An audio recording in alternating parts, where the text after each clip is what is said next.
हाँ जी, नमस्कार, राधे राधे, जय श्री कृष्ण। कैसे हैं सब लोग? बढ़िया, मजे में, आनंद में। चलिए, ईश्वर आप सबको हमेशा आनंद में रखे, खूब मजे में रखे, खूब स्वाध्याय करें, खूब अध्ययन करें, खूब मेहनत करें और अपने कर्म पथ पर लगातार बढ़ते चलें। दोस्तों, बात कर रहे थे हम लोग मैसूर में ब्रिटिश साम्राज्य की स्थापना की, और उसी कड़ी में हमने बात करी थी प्रथम आंग्ल मैसूर युद्ध की। आज जो हम लोग चर्चा करने वाले हैं वो बात करने वाले हैं द्वितीय आंग्ल मैसूर युद्ध की। किसकी? द्वितीय आंग्ल मैसूर युद्ध की। द्वितीय आंग्ल मैसूर युद्ध। आंग्ल मैसूर युद्ध। देखिएगा, द्वितीय आंग्ल मैसूर युद्ध की यदि हम लोग चर्चा करें तो 1780 से लेकर के 1784, कब? तो 1780 से लेकर के 1784 ईस्वी।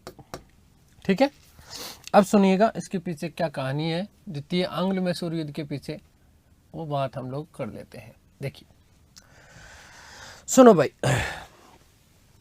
अंग्रेज तो जो थे वो हैदर अली को दक्षिण में अपना सबसे बड़ा शत्रु मानते थे और सबसे ज़्यादा शक्तिशाली शत्रु भी मानते थे, क्योंकि हैदर ने खूब मजा चखाया था। कौन से? प्रथम आंग्ल मैसूर युद्ध में। मैंने आपको कहा कि मद्रास की संधि हुई। कौन सी संधि? मद्रास की संधि हुई, और इसी मद्रास की संधि के तहत जब मराठों ने 1771 ईस्वी में मराठा आक्रमण लिखाए थे, मैंने आप लोगों को लिखाने के पीछे यही कारण था। ठीक है,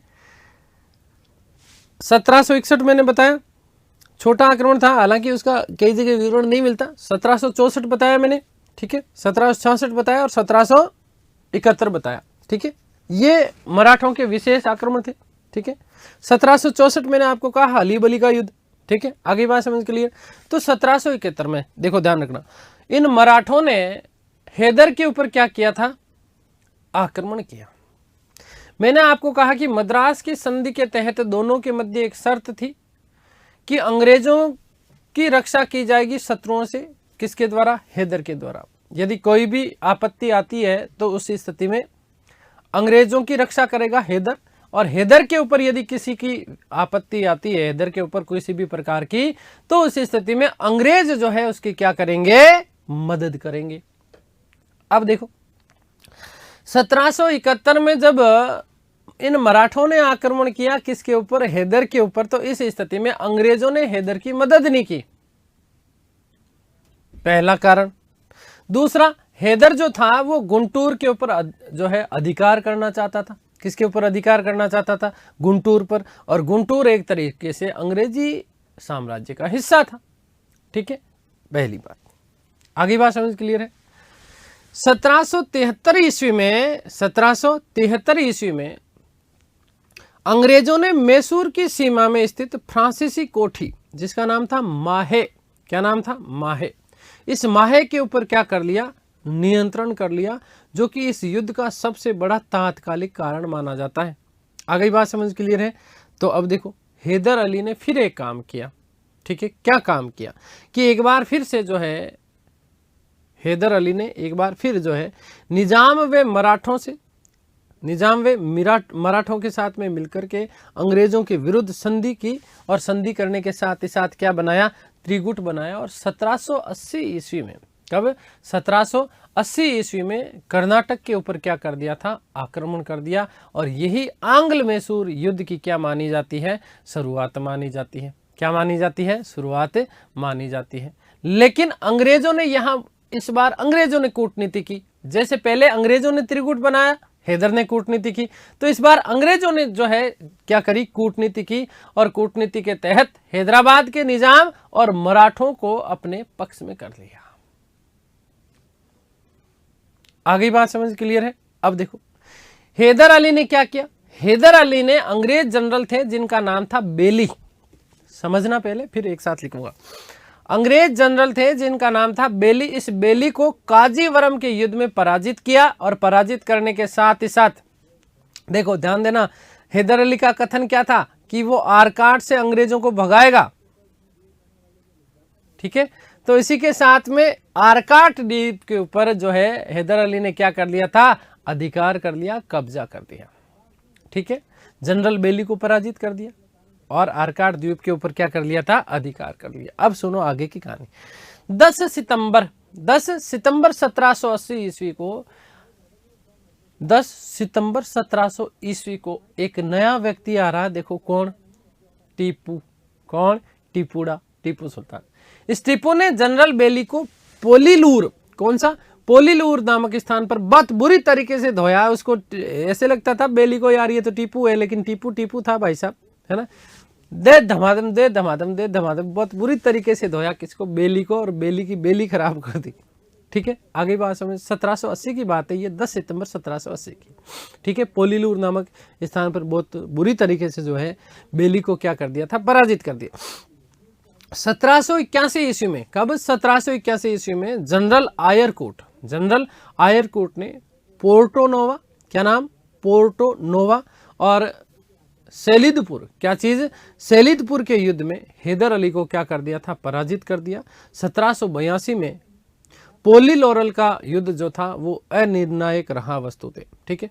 और 1782 में हैदराबाद ने कर्नल ब्रेथवेट को पराजित कर के उसको क्या बना लिया था, बंदी बना लिया। क्या बना लिया था, बंदी बना लिया था। आगे बात समझ क्लियर है। एक चीज और ध्यान रखना कि पोर्टोनोवा युद्ध के दौरान घायल हो जाने के कारण जो है 7 दिसंबर 1782 ईस्वी को हैदर अली की क्या हो जाती है, मृत्यु हो जाती है। क्या हो जाती है, मृत्यु हो जाती है। इस दौरान कहा जाता है कि देखो 2 लड़ाइयाँ और लड़ी थी, कहाँ पर, एक तो मंगलोर में, कहाँ पर, मंगलोर में, और एक परम्बकम, कहाँ, परम्बकम में भी जो है 2 लड़ाइयाँ लड़ी हुई थी, ठीक है। तो हैदर अली की मृत्यु के बाद में उसका पुत्र शासक बना, जिसका नाम क्या था, टीपू सुल्तान, ठीक है। क्या नाम था, टीपू सुल्तान। इस टीपू सुल्तान ने भी अंग्रेजों के विरुद्ध 1 वर्ष तक लगातार संघर्ष जारी रखा और अंग्रेज वो थे, क्या नाम, अंग्रेज ब्रिगेडियर थे जिनका नाम था मैथ्यूज। क्या नाम था, मैथ्यूज। इस मैथ्यूज को क्या बना लिया था, बंदी बना लिया। लास्ट में अंत में चल करके 1784 ईस्वी में, देखो पहले युद्ध में तो हुई थी मद्रास की संधि, और 1784 में कौन सी हुई, मंगलोर की संधि। कौन सी, मंगलोर की संधि हो गई। और इसी मंगलोर की संधि के तहत दोनों पक्षों ने एक दूसरे के लूटे हुए प्रदेश वापस से लौटा दिए। और इस समय जो है बंगाल का गवर्नर हुआ करता था वारेन हेस्टिंग्स। कौन था, वारेन हेस्टिंग्स। ध्यान रखना, मंगलोर की जो संधि थी वो मद्रास के गवर्नर लॉर्ड मैकार्टनी और टीपू के बीच में हुई थी। संधि की शर्तें वारेन हेस्टिंग्स को पसंद नहीं थी, ठीक है। और उसने कहा था कि मैकार्टनी जो है संधि के बावजूद कर्नाटक खो देगा। मैकार्टनी जो है संधि के बावजूद जो है क्या कर देगा, कर्नाटक खो देगा। आगे बात समझ में क्लियर है। तो ये बात आप लोग विशेष रूप से ध्यान रखिएगा। चलिए वापस बात करते हैं। ये सारी की सारी चीजें मैं आप लोगों के लिए लिख देता हूँ, ठीक है। आगे बात समझ में क्लियर है ना। तो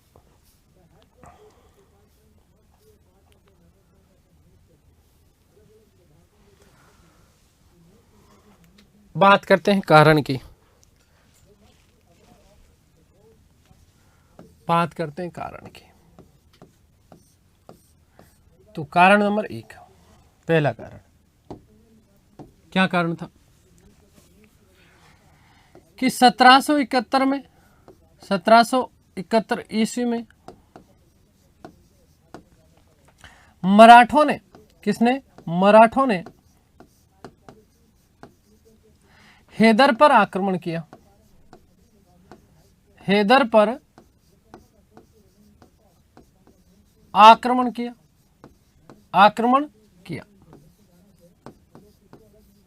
आगे बात समझे। और आक्रमण नहीं किया तो अंग्रेजों ने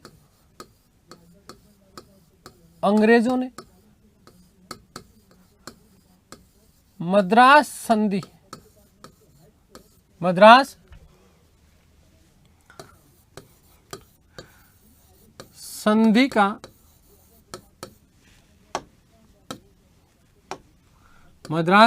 संधि का उल्लंघन किया।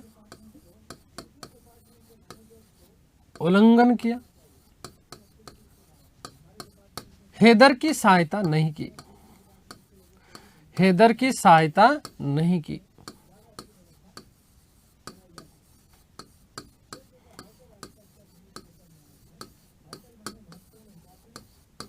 तो हैदर की उन्होंने क्या नहीं की, सहायता नहीं की, पहली चीज।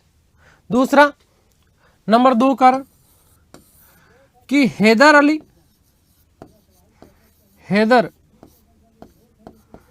गुंटूर पर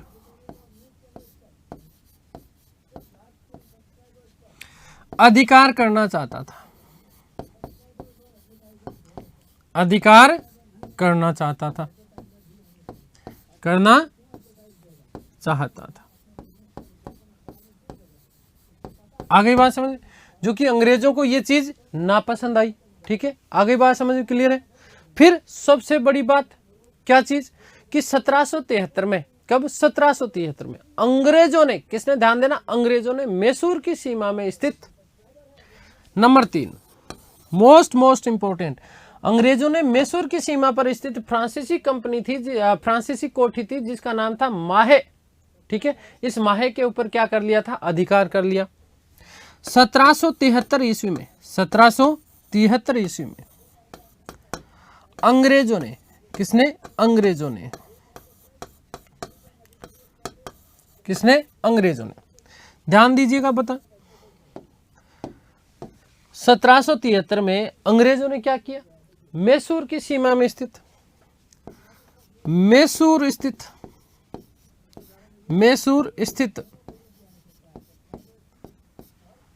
फ्रांसीसी कोठी,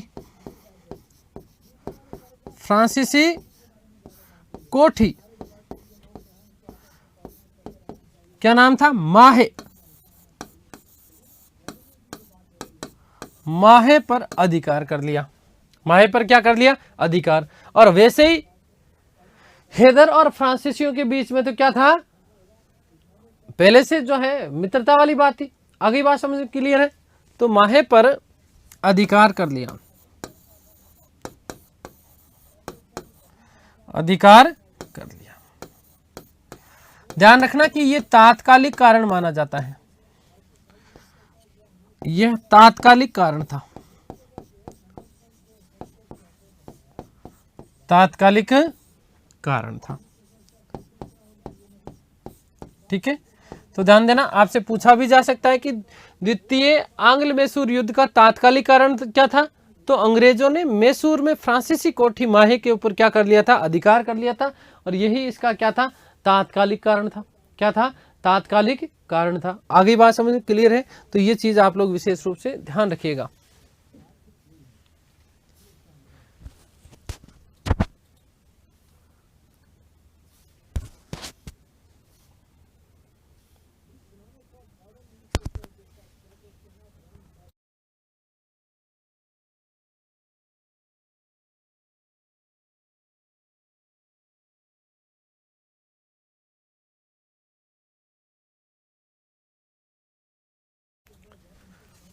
अब क्या किया साहब, हैदर अली ने, ध्यान दीजिएगा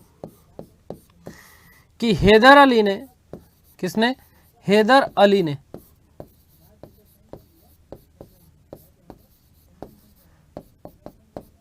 त्रिगुट का निर्माण किया, त्रिगुट का निर्माण किया। ठीक है, और इस त्रिगुट में कौन कौन लोग शामिल थे, हैदराबाद का निजाम, कौन, हैदराबाद का निजाम, दूसरा मराठा, दूसरा कौन, मराठा, और स्वयं हैदर अली। तो ये 3 लोग हो गए, जिसमें निजाम व मराठा, निजाम व मराठा शामिल हुए। ठीक है, लेकिन इस बार राजनीति करी किसने, पहले तो निजाम इसने करी थी हैदर ने, लेकिन इस बार किसने करी, अंग्रेजों ने। किसने करी, अंग्रेजों ने। आगे बात समझ क्लियर है ना। तो ध्यान रखना कि इस बार जो इस त्रिगुट को तोड़ने का काम किया वो किसने किया था, अंग्रेजों ने किया। क्या किया, किसने किया था, अंग्रेजों ने किया। आगे बात समझ क्लियर है। अब ध्यान देना क्या चीज, कैसे कि ये त्रिगुट जरूर बना लिया, लेकिन 1780 में कर्नाटक के ऊपर आक्रमण किया। ठीक है ना, आगे बात समझ में क्लियर है। त्रिगुट बनाया और त्रिगुट में शामिल कौन कौन हुए, निजाम एक तो, और दूसरा कौन, मराठा, कौन हुए, मराठा। और यहीं से ध्यान रखना कि 1780 में कर्नाटक के ऊपर आक्रमण किया और कर्नाटक पर आक्रमण के साथ ही साथ ये जो है द्वितीय आंग्ल मैसूर युद्ध की क्या हो गई थी, शुरुआत हो गई थी। लेकिन अंग्रेजों ने कूटनीति से निजाम और मराठाओं को अपने पक्ष में कर लिया। ठीक है, 1780 ईस्वी में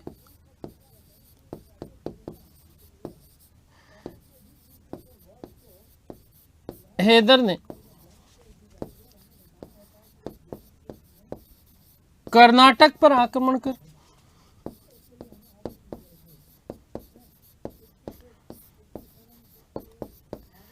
किया और द्वितीय आंग्ल मराठा युद्ध प्रारंभ हो गया। द्वितीय आंग्ल माफ करना, आंग्ल मैसूर है ना, आंग्ल मैसूर युद्ध प्रारंभ हो गया।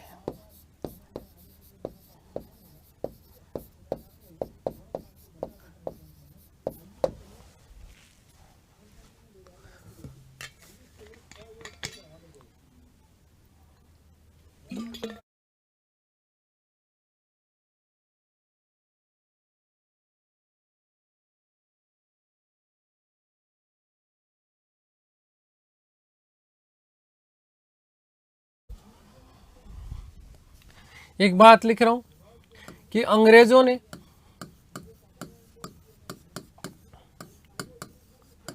अपनी कूटनीति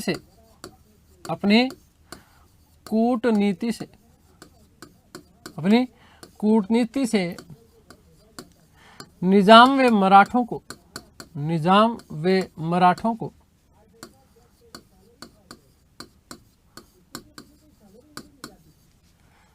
अपने पक्ष में कर लिया।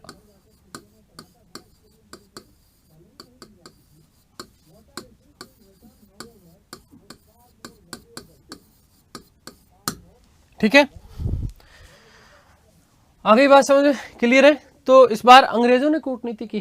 ठीक है, हैदर अली ने क्या किया, हैदर अली ने जनरल बेली को काजीवरम के युद्ध में पराजित किया। हैदर अली ने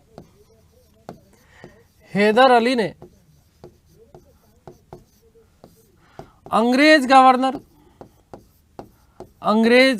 जनरल बेली को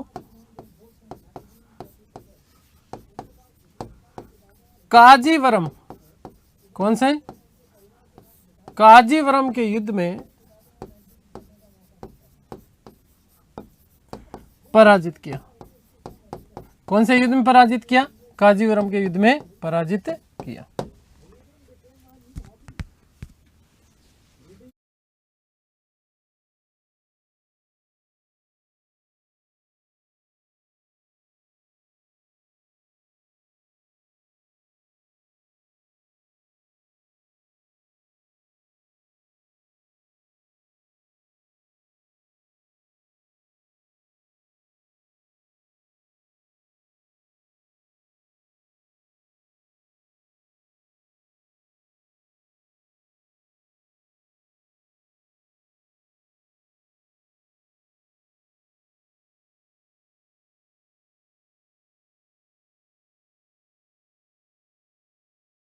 ठीक है, तो ध्यान रखना कि हैदर अली ने अंग्रेज गवर्नर था जिसका नाम था बेली, इस बेली को काजीवरम के युद्ध में पराजित किया और काजीवरम को युद्ध में पराजित करने के बाद में अर्काट के ऊपर क्या कर लिया था, अधिकार कर लिया। किसके ऊपर अधिकार कर लिया, पराजित किया वह अर्काट के ऊपर, किसके ऊपर, अर्काट पर अधिकार कर लिया। किस पर अधिकार कर लिया, अर्काट पर अधिकार कर लिया। अब देखिए अगली जो घटना है वो है 10 सितंबर की। कब की है, 10 सितंबर की। ध्यान दीजिएगा, बात करते हैं अगली घटना। 10 सितंबर 1780 को टीपू ने, किसने, टीपू सुल्तान ने जनरल बेली को पेलिलूर नामक स्थान पर क्या किया था, बहुत बुरी तरीके से पराजित किया था। आगे बात समझे, देखो काजीवरम के युद्ध में तो हैदर ने पराजित किया बेली को, जबकि पेलिलूर नामक स्थान पर टीपू सुल्तान ने पराजित किया किसको, जनरल बेली को। किसको, जनरल बेली को। 10 सितंबर 1780, 10 सितंबर 1780 को ईस्वी को टीपू सुल्तान ने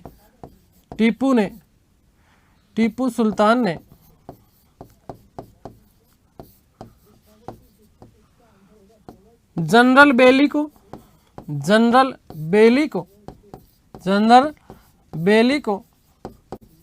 ध्यान रखना, युद्ध का नाम पूछा जा सकता है पोलीलोर। ठीक है, क्या है? पोलीलोर या पोलीलूर भी कई जगह मिलता है। पोलीलूर के युद्ध में पराजित किया। पोलीलूर के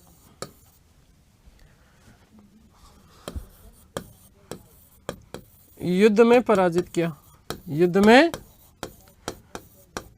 किया। ठीक है, बात होगी क्लियर? चलिए आगे बढ़ते हैं। 1782 ईस्वी में हैदर ने कर्नल ब्रेथवेट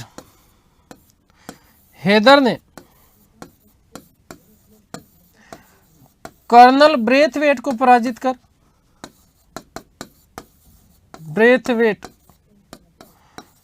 पराजित कर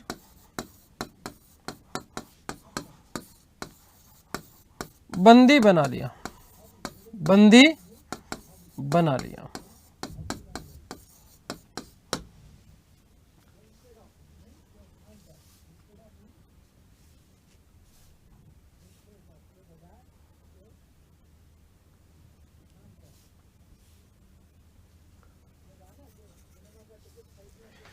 वहीं एक नोट लगा रहा हूं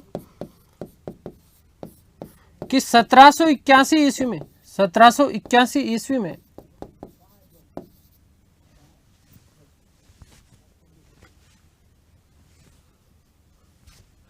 जनरल आयरकूट ने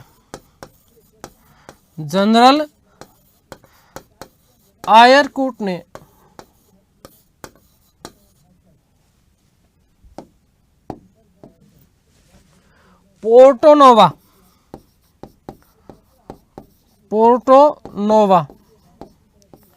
व सेलिदपुर के युद्ध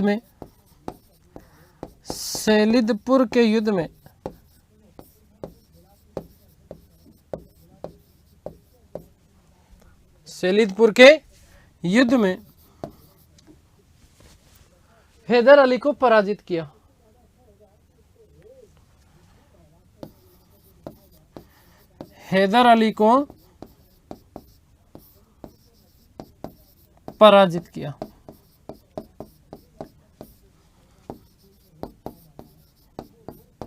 ठीक है, अगली बात लिख रहा हूं कि पोर्टोनोवा युद्ध के दौरान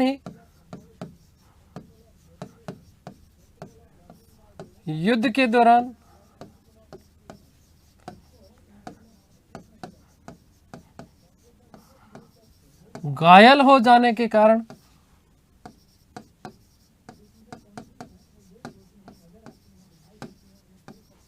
ठीक है, कौन से युद्ध में? पोर्टोनोवा के युद्ध में घायल हो जाने के कारण 7 दिसंबर 1782 को हैदर अली की मृत्यु हो गई। 7/12/1782 ईस्वी को हैदर अली की मृत्यु हो गई।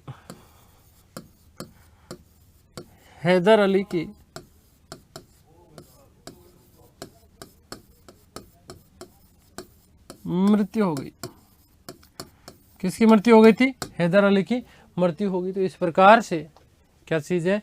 इस प्रकार से ध्यान रखना कि एक महान खतरनाक वाला व्यक्ति, उसकी क्या हो गई थी? मृत्यु हो गई थी। ठीक है, आगे बात समझ क्लियर है? तो हैदर अली की मृत्यु के बाद में टीपू सुल्तान ने इस युद्ध को जारी रखा था 1 साल तक। ठीक है, बाद में अंग्रेज ब्रिगेडियर था जिसका नाम था मैथ्यूज। इस मैथ्यूज को भी जो है क्या बना लिया था? टीपू ने बंदी बना लिया था। कि हैदर की मृत्यु के बाद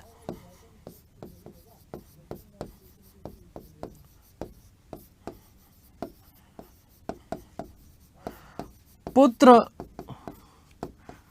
टीपू ने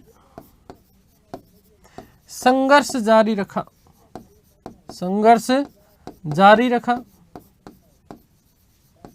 वे अंग्रेज ब्रिगेडियर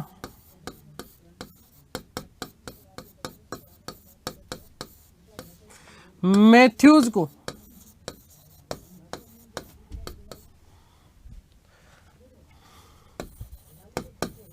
बंदी बनाया, बंदी बनाया। ठीक है, चलिए बात करते हैं मंगलोर संधि की। किसकी बात करते हैं? मंगलोर संधि। मंगलोर संधि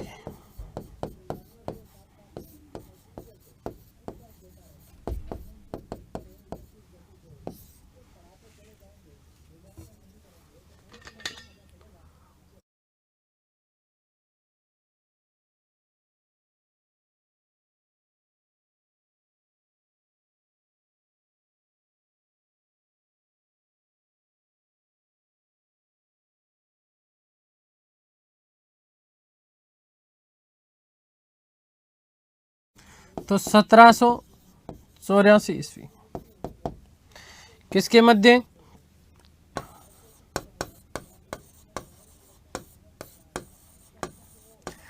तो ध्यान रखना, एक तो हमारा आ गया कौन? टीपू सुल्तान।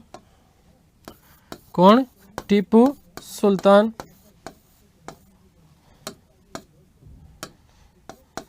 टीपू सुल्तान। वाह, ध्यान रखना यहां पर अंग्रेज गवर्नर हुआ करता था मद्रास का, जिसका नाम था लॉर्ड मैकार्टनी। मद्रास के अंग्रेज गवर्नर, मद्रास के अंग्रेज गवर्नर क्या नाम था? Lord McCartney. Lord McCartney. ठीक है, इन दोनों के मध्य संधि हो गई। जीते हुए क्षेत्र वापस क्या कर दिया गए थे? लौटा दिए गए थे। ठीक है, अगली बात समझे। शर्त क्या थी? केवल कुछ नहीं, शर्त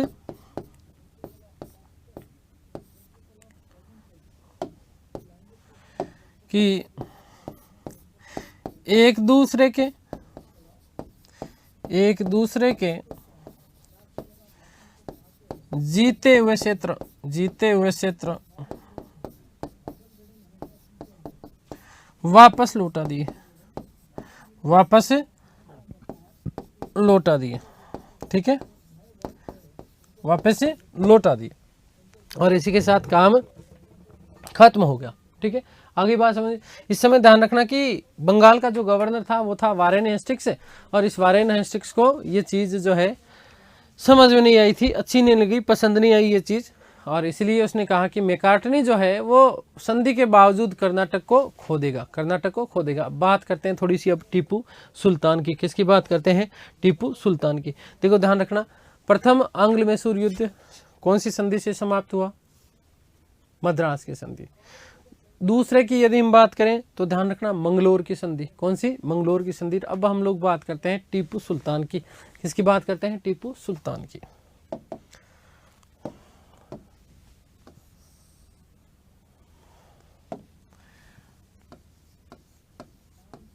टीपू सुल्तान, टीपू सुल्तान खतरनाक आदमी टीपू सुल्तान।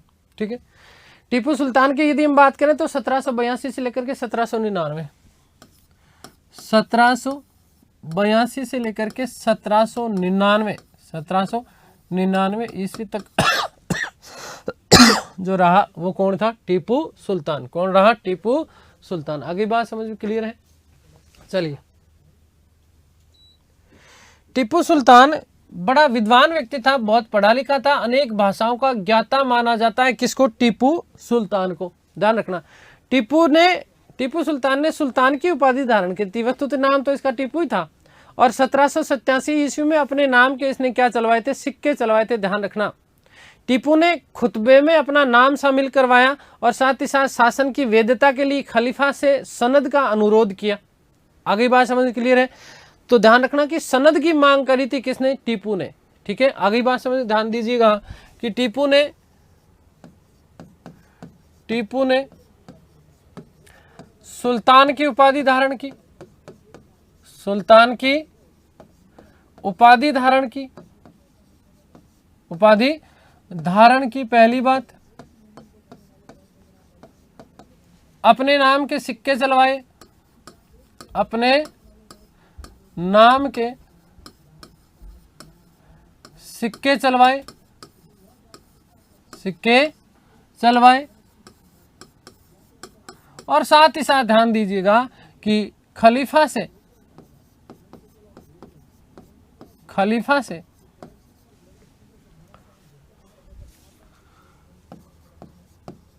सनद प्राप्त किया। ठीक है, आगे बात समझ, सनद का मतलब समझते हो ना, खलीफा अपनी जो है आज्ञा के अनुसार राज्य संचालित करने का जो है कार्य जो देता था, उसी को हम लोगों ने सनद कहा। सुल्तान जो कि खलीफा की सत्ता में विश्वास करता था। ठीक है, अब देखो टीपू ने और क्या क्या कार्य किए। वर्ष और महीनों के हिंदी नामों के स्थान पर अरबी नामों का प्रयोग किया और नए पंचांग को प्रारंभ किया। देखो ध्यान रखना, वर्ष और महीनों के हिंदी नामों के स्थान पर कार्यों की थोड़ी सी हम लोग बात करें। वर्ष व महीनों के हिंदी नाम, ठीक है, क्या चीज हिंदी में नाम प्रचलित है। आगे बात समझ क्लियर है। तो हिंदी नामों के स्थान पर, हिंदी नामों के स्थान पर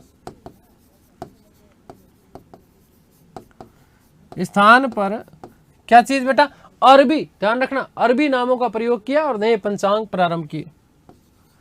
अरबी नामों का प्रयोग किया, अरबी नामों का प्रयोग किया।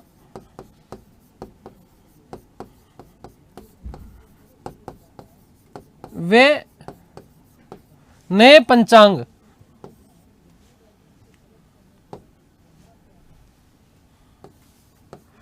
नए पंचांग जारी किए।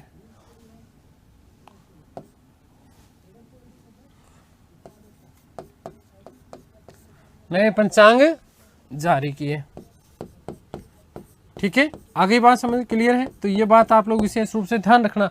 तो हिंदी नामों के स्थान पर एक तो अरबी नामों का प्रयोग किया। ठीक है, आगे बात समझ क्लियर है। दूसरा देखो, थोड़ा सा हम लोग बात कर लेते हैं कार्यों की, है ना। ये इसके टीपू के कार्य है। ठीक है, क्या क्या कार्य है उसके बारे में हम लोग बात कर रहे हैं।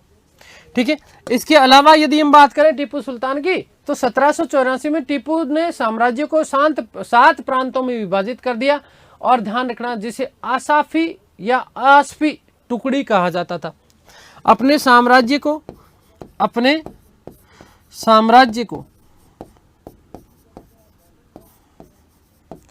कितने प्रांतों में, 7 प्रांतों में विभाजित किया, प्रांतों में विभाजित किया।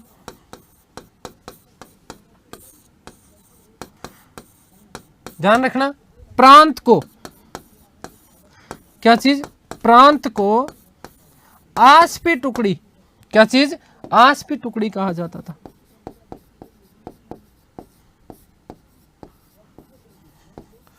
प्रांत को क्या कहा जाता था, आसपी टुकड़ी। क्या कहा जाता था, आसपी टुकड़ी। आगे बात समझ क्लियर है। देखो ना, एक तरीके से ये जब चीजें आप देख रहे हैं तो कहीं ना कहीं आपको ये लग रहा होगा कि कट्टर मुस्लिम व्यक्ति है। क्या है, कट्टर मुस्लिम व्यक्ति है। नहीं, देखो इसके अलावा भी देखो ध्यान देना कि टीपू सुल्तान के जो सिक्के थे, इन सिक्कों पर देवी देवताओं मतलब क्या, ध्यान देना कि शिव और पार्वती इनके चित्र अंकित करवाए। टीपू ने अपने सिक्कों पर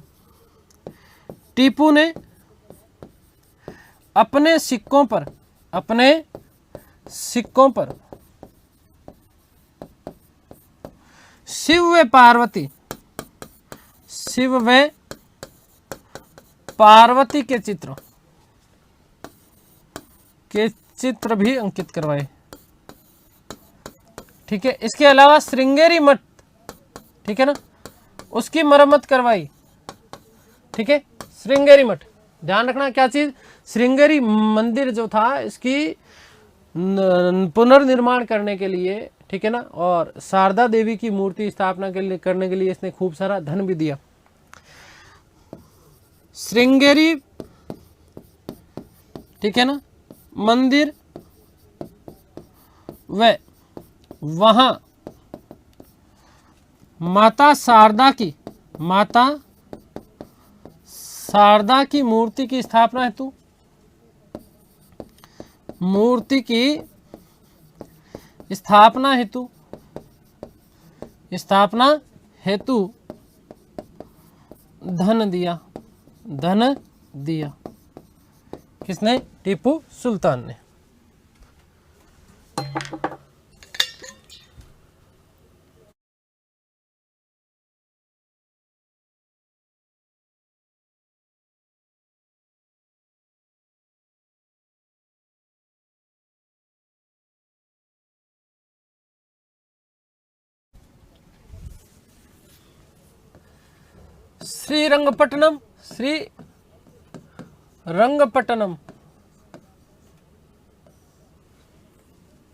श्रीरंगपट्टनम में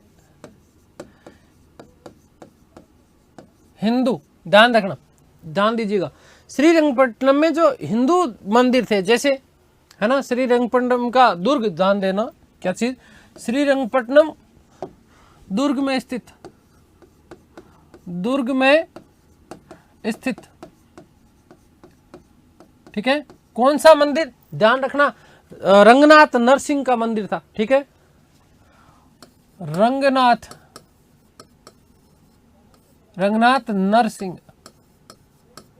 नरसिंह मंदिर में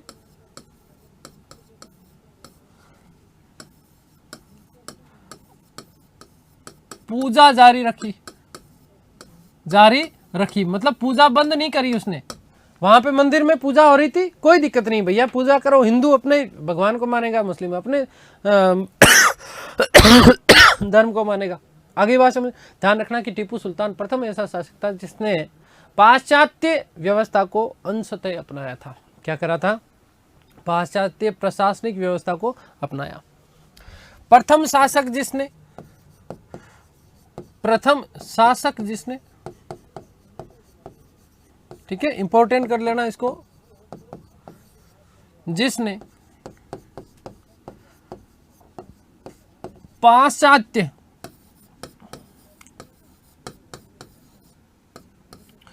प्रशासनिक व्यवस्था को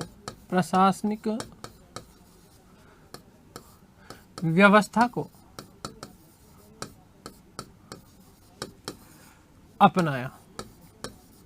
ठीक है, ये अच्छा प्रश्न आप लोगों के लिए बन सकता है। ठीक है, पाश्चात्य जो प्रशासनिक व्यवस्था थी, इस पाश्चात्य प्रशासनिक जो है इस व्यवस्था को अपनाया। अभी जो पिछला आरएस वाला यदि आप पेपर देखोगे तो एक प्रश्न पूछा गया था, ठीक है, कि टीपू कौन सी क्रांति से प्रभावित था, है ना, और कौन से कल्ब की स्थापना की। ये दो प्रश्न पूछे जा चुके हैं आरएस में।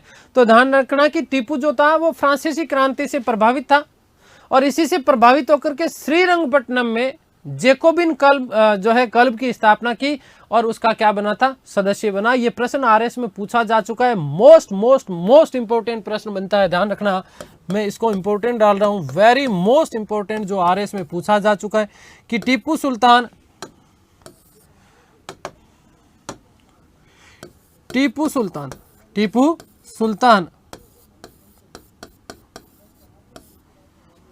फ्रांसीसी क्रांति से प्रभावित था, फ्रांसीसी क्रांति से प्रभावित था, फ्रांसीसी क्रांति से प्रभावित था। ठीक है, ध्यान रखना, उसने, किसने, टीपुड़े ने, किसने, टीपुड़े ने श्रीरंगपट्टनम में, कहां पर, श्रीरंगपट्टनम में जो है जैकोबिन क्लब की स्थापना की और उसका सदस्य बना। उसने श्रीरंगपट्टनम में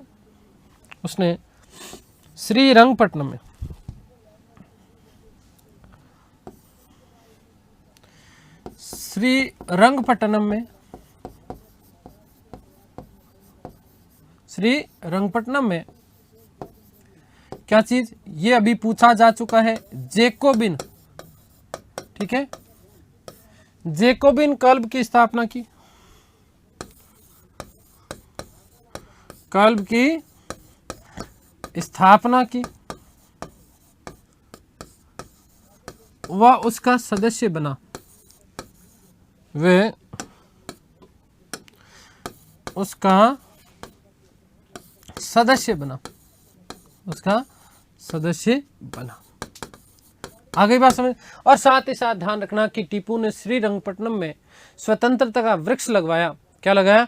स्वतंत्रता का वृक्ष लगवाया, क्योंकि टीपू के मस्तिष्क पर फ्रांसीसी क्रांति के सिद्धांतों की गहरी छाप छोड़ी थी और स्वयं जो है, ध्यान रखना, स्वयं को नागरिक टीपू कहलाना पसंद करता था। कौन? टीपू सुल्तान। ध्यान रखना, इसकी उपाधि की यदि हम लोग बात करें, उपाधि यहीं पर बात कर लेता हूं मैं उपाधि की।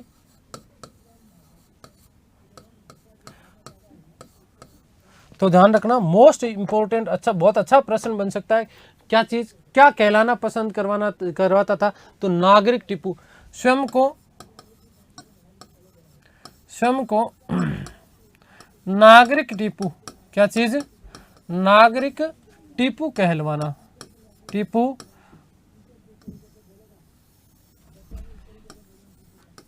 कहलवाना पसंद करता था, पसंद करता था। अपने आप को नागरिक टीपू कहलवाना पसंद करता था। कौन? टीपू सुल्तान। कौन? टीपू सुल्तान। आगे बात समझिए और देखिएगा कि श्रीरंगपट्टनम में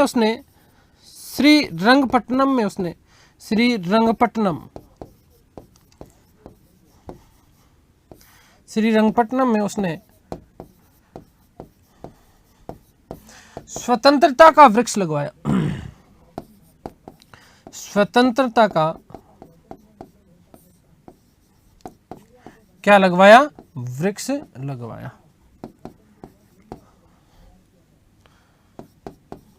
क्या लगवाया था? स्वतंत्रता का वृक्ष लगवाया था। किसने?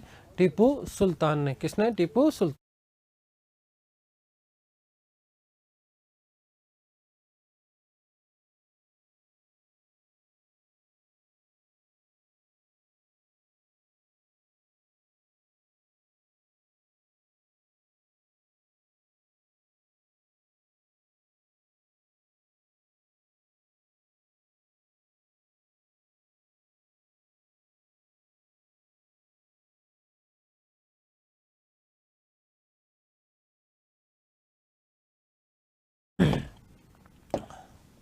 क्या टीपू ने 1796 ईस्वी में एक नौसेना बोर्ड का क्या किया था? गठन किया।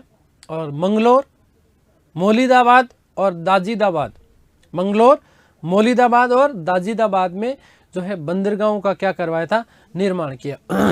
1796 ईस्वी में, 1796 ईस्वी में नौसेना, ध्यान रखना क्या चीज? नौसेना बोर्ड का गठन किया। नौसेना बोर्ड का गठन किया। ठीक है, कौन सा? नौसेना बोर्ड का इसने क्या किया था? गठन किया था। किसने? टीपू सुल्तान ने। और ध्यान रखना क्या चीज? मंगलोर, मौलिदाबाद और दाजिदाबाद। मंगलोर, क्या चीज? मंगलोर। मंगलोर के साथ में क्या याद रखोगे?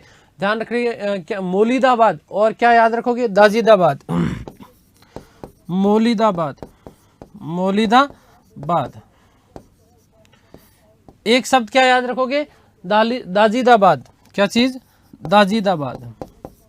दाजिदाबाद में बंदरगाहों का निर्माण करवाया। बंदरगाहों का निर्माण करवाया।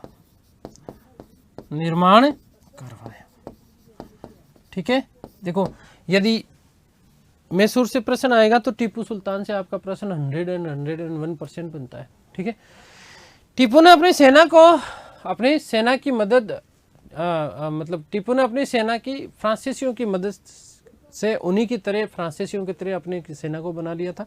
ठीक है, और अपनी सेना में फ्रांसीसी लेफ्टिनेंट थे जिनका नाम था रिपो। ठीक है, क्या नाम था? फ्रांसीसी सैनिक थे जिनका नाम क्या, लेफ्टिनेंट थे जिनका नाम क्या था? रिपो। इस रिपो को उन्होंने क्या किया था? नियुक्त किया था अपनी सेना में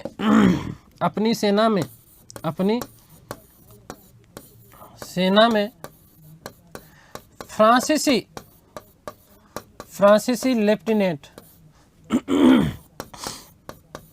लेफ्टिनेंट रिपो को नियुक्त किया। रिपो को नियुक्त किया था। ठीक है, आगे बात समझ क्लियर है। चलिए चलते हैं, बढ़ते हैं आगे थोड़ा सा।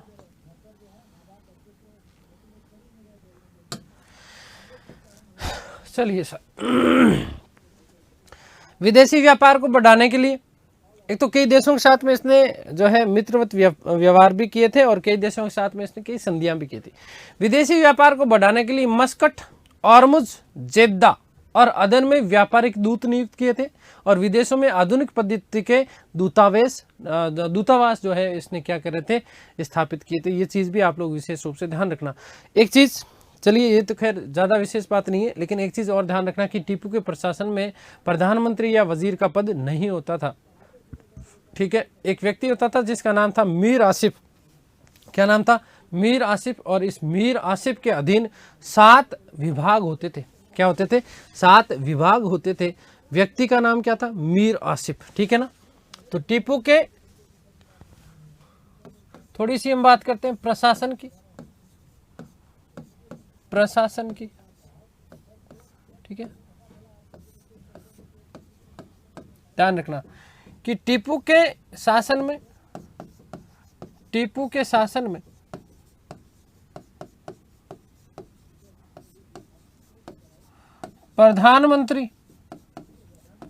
प्रधानमंत्री व वजीर का पद नहीं था। प्रधानमंत्री व वजीर का पद नहीं था।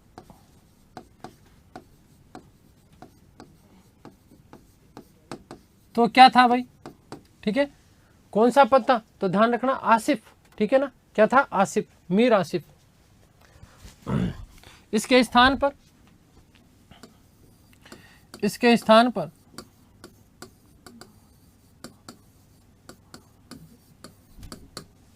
मीर आसिफ का पद होता था।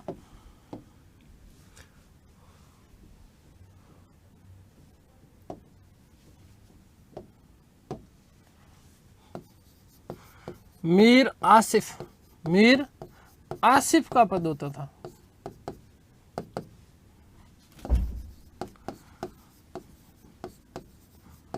जिसके अधीन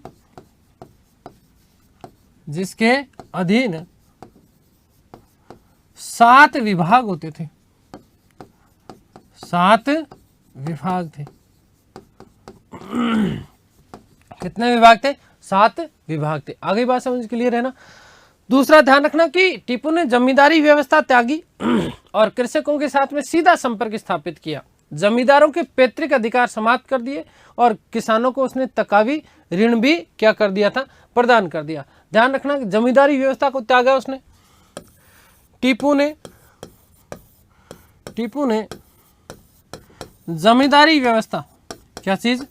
जमींदारी व्यवस्था को त्यागा। जमींदारी व्यवस्था को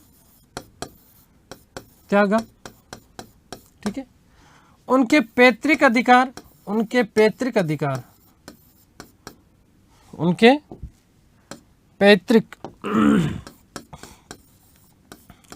समाप्त कर दिए। अधिकार समाप्त कर किसानों के साथ, किसके साथ? किसानों के साथ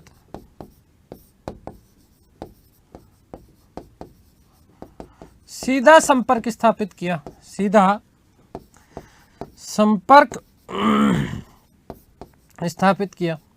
आगे बात समझ में। और साथ ही साथ ध्यान रखना कि किसानों को तकावी ऋण, कृषि ऋण, ठीक है, तकावी ऋण प्रदान किया। किसानों को कौन सा ऋण प्रदान किया था उसने? तकावी ऋण भी उसने किसानों को प्रदान किया। तो एक तरीके से यदि हम इस तरीके से हम लोग देखें तो ध्यान रखना कि बहुत सुलझावार, बहुत अच्छा शासक था टीपू सुल्तान। भू राजस्व, क्या चीज? भू राजस्व भूमि की उर्वरता और सिंचाई सुविधाओं के अनुसार 1/3 से आधे तक लिया जाता था। भू राजस्व, क्या चीज? भू राजस्व की यदि हम लोग बात करें तो कितना? एक तो आधार क्या था? तो भूमि की उर्वरकता और सिंचाई सुविधाओं के अनुसार भूमि की उर्वरकता, भूमि की उर्वरकता व सिंचाई के आधार पर, सिंचाई के आधार पर, ठीक है, कितना, तो कुल उपज का, ध्यान रखना क्या चीज, कुल उपज का 1/3 से आधा तक, ठीक है ना, 1/3 से लेकर के आधा राजस्व भी ले लेता था, ठीक है। आगे बात समझ क्लियर है। तो ये चीज आप जो है विशेष रूप से ध्यान रखिएगा। अंग्रेजी लेखकों ने टीपू को सीधा साधा दैत्य कहा है। क्या कहा है? दैत्य कहा, ठीक है। आगे बात समझ, सीधा साधा दैत्य कहा दिया किसने? अंग्रेजी लेखकों ने कहा, ठीक है। आगे बात समझ। सिक्का ढलाई, क्या चीज? सिक्का ढलाई, तोल माप की नई पद्धति प्रचलित की, गैर कानूनी उपकरणों को हटाया, आधुनिक शास्त्रागार का इसने निर्माण करवाया था, रेशम उत्पादन और व्यापार को इसने क्या दिया था? बढ़ावा दिया, ठीक है।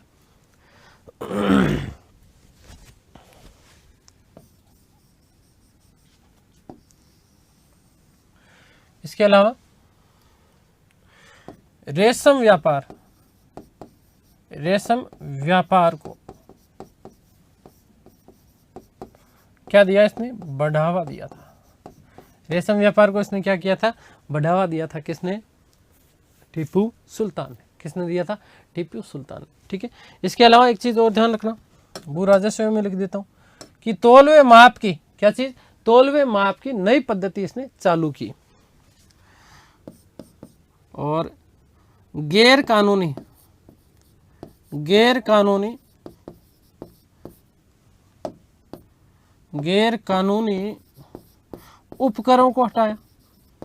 उपकरणों को हटाया, तोलवे माप की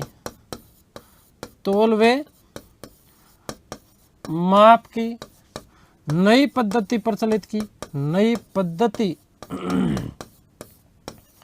प्रचलित की,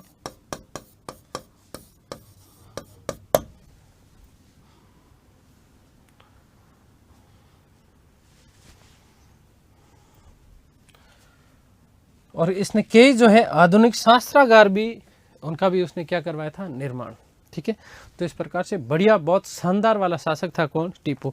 टीपू के कुछ कथन है, क्या कथन है वो भी सुन लेते हैं, फिर क्लास समाप्त करेंगे हम लोग, क्योंकि अगली वाली जो क्लास होगी उसमें हम तीसरे की चौथे की बात करेंगे, आंग्ल मसूर की। तो ध्यान रखना क्या कहा टीपू ने कि मैं अंग्रेजों को स्थल से समाप्त कर सकता हूं, लेकिन समुद्र को सुखा नहीं सकता। दूसरा, टीपू ने कहा कि भेड़ की तरह लंबी जिंदगी जीने की बजाय बेहतर है कि शेर की तरह एक दिन जीना चाहिए। टीपू के कुछ कथन लिख रहा हूं, टीपू सुल्तान के कथन, टीपू सुल्तान के कथन। 2 कथन है मजेदार वाले, ध्यान रखना। पहला कथन, क्या कथन? कि मैं अंग्रेजों को स्थल से समाप्त कर सकता हूं, मैं अंग्रेजों को स्थल से समाप्त कर सकता हूं, लेकिन समुद्र को सुखा नहीं सकता। मैं अंग्रेजों को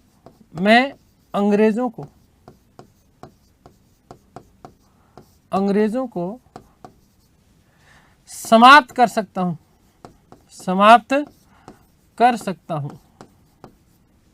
मैं अंग्रेजों को स्थल से समाप्त कर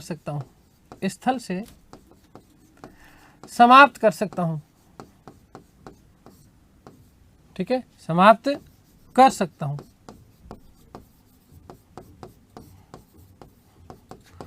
परंतु क्या करूं? समुद्र नहीं सुखा सकता, परंतु समुद्र नहीं सुखा सकता।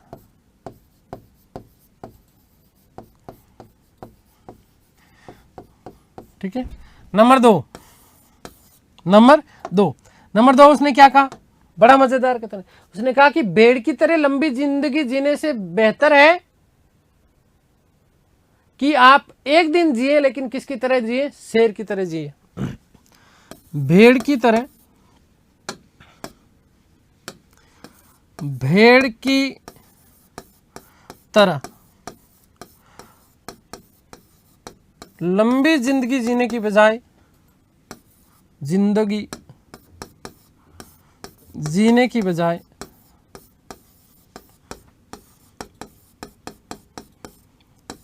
बेहतर है कि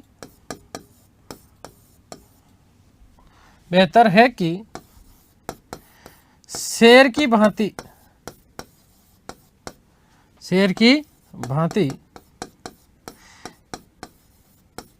एक दिन जिया जाए।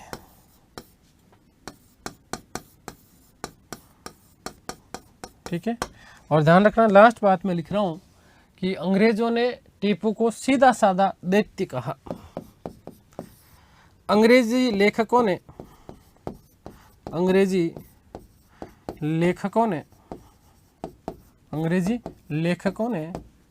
टीपू को सीधा साधा दैत्य कहा है। सीधा साधा दैत्य मतलब क्या, राक्षस, दैत्य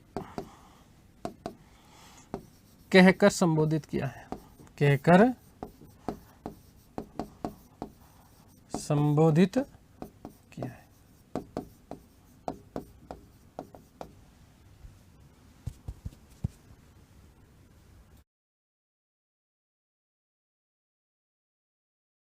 ठीक है, आगे बात समझ क्लियर है। तो ये हमने बात कर ली, देखो टीपू सुल्तान की, एक हमने बात कर ली थी द्वितीय आंग्ल मैसूर युद्ध की, अगला तृतीय आंग्ल मैसूर युद्ध और एक फिर चतुर्थ आंग्ल मैसूर युद्ध। ठीक है ना, ये 2 युद्ध और बचे हुए हैं जो अगली क्लास में हम लोग चर्चा करेंगे, और साथ ही साथ हम लोग बात करेंगे पंजाब में किस प्रकार से, ठीक है, तो किस प्रकार से अंग्रेजों ने अपने साम्राज्य की स्थापना की थी, वो भी चर्चा हम आगे की कक्षा में करने वाले हैं। तो उम्मीद करता हूँ सारी चीज़ें आप लोगों को समझ में आई होगी। ईश्वर से प्रार्थना करता हूँ आप सब स्वस्थ रहें, मस्त रहें, तंदुरुस्त, आह्लादित और प्रसन्नचित रहें। इस सृष्टि की संपूर्ण खुशियाँ आपको और आपके परिवार को मिले, आप लोग बहुत जल्द से जल्द सफल हो गई। ठीक है, धन्यवाद, थैंक यू सो मच।